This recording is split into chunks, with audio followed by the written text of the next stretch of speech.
In 246 BC, a 13-year-old named Ying Jiang ascended to power over Qin, one of the warring states of ancient China. History remembers him as Qin Shi Huang, the monarch who first united China.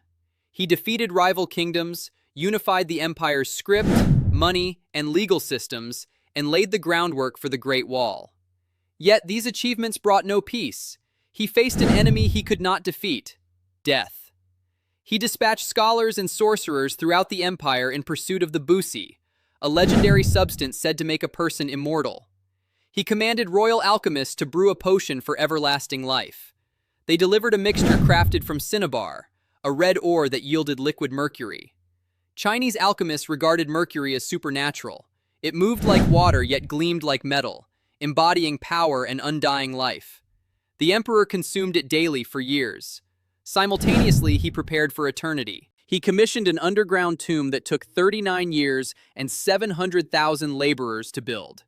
Within, a replica of his realm featured oceans of liquid mercury, a pearl-encrusted ceiling simulating the night sky, and 8,000 life-sized clay soldiers. The tomb was rigged with automatic crossbows to strike intruders, but the emperor never came to rest in his palace. In 210 BC, at age 49, Qin Shi Huang died, not in combat or from age, but from mercury poisoning. The substance he believed would preserve him destroyed him. Prolonged exposure produces confusion, mood swings, and loss of self-control. He filled his tomb with mercury to protect his afterlife, yet the mercury he swallowed sent him there. Modern analysis of the soil surrounding the tomb detects mercury concentrations that still surpass safe thresholds. The poison he ingested remains, guarding his burial place. He sought to reign forever. Instead, he became the first in a long line to perish in pursuit of immortality. For 4 centuries across medieval Europe, men gave their lives to the philosopher's stone, a material said to transmute lead into gold and bestow eternal life. Alchemists labored in secret, combining mercury and arsenic.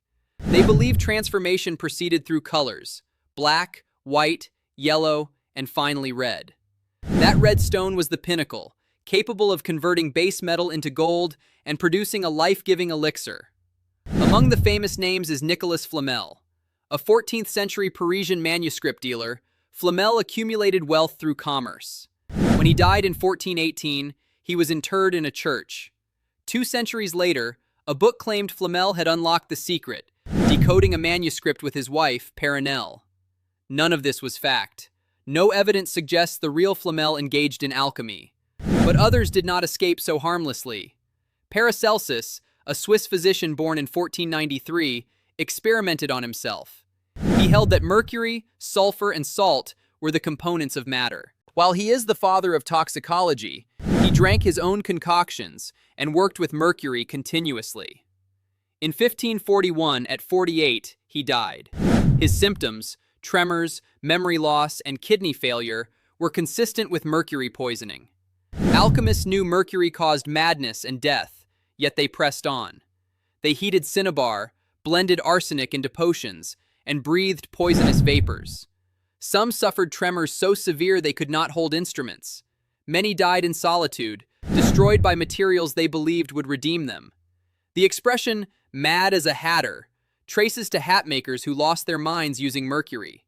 The alchemists shared that fate. Today, Flamel's home stands as a restaurant. The philosopher's stone was never found. In 1864, French scientist Paul Bert surgically fused 2 rats, merging their circulatory systems.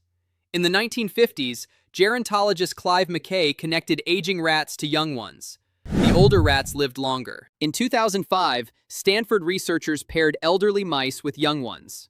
Within 5 weeks, the brain tissue of the older mice looked younger.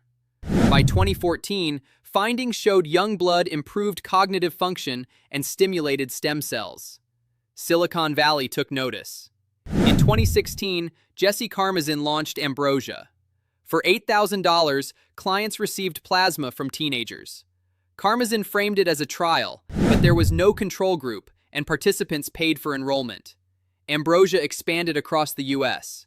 The procedure involved infusing patients with plasma from donors aged 16 to 25. Peter Thiel reportedly spent $40,000 per quarter on these transfusions. It was vampirism with a payment processor.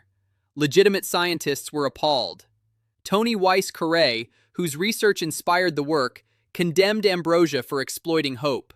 Risks included lung damage and infection.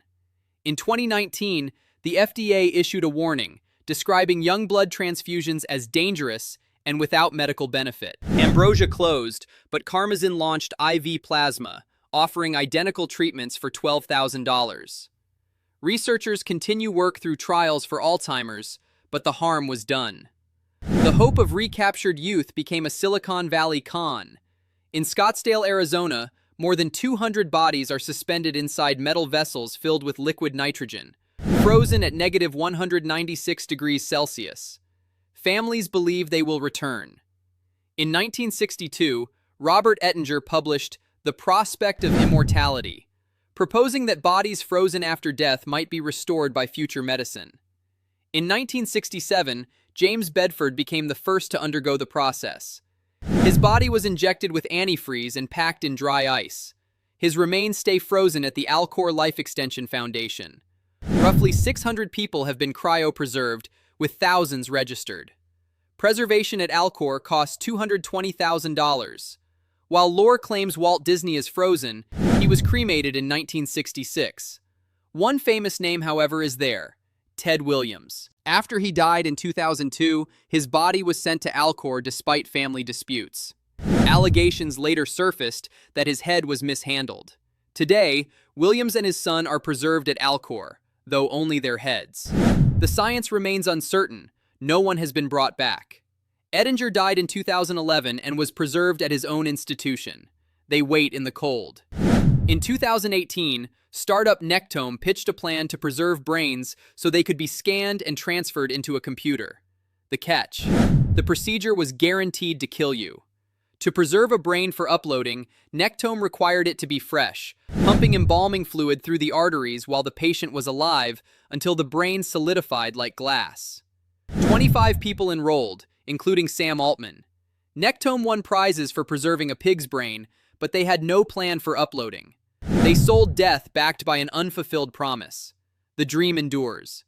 Elon Musk's Neuralink develops brain-computer interfaces to back up consciousness. In Russia, the 2045 initiative aims to transplant brains into robotic bodies.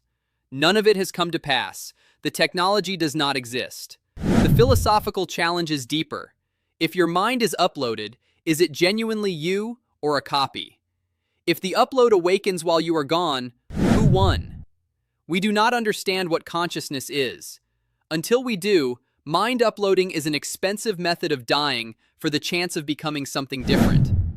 The real question is not whether we can outsmart death, but whether we have lost sight of what it means to be alive.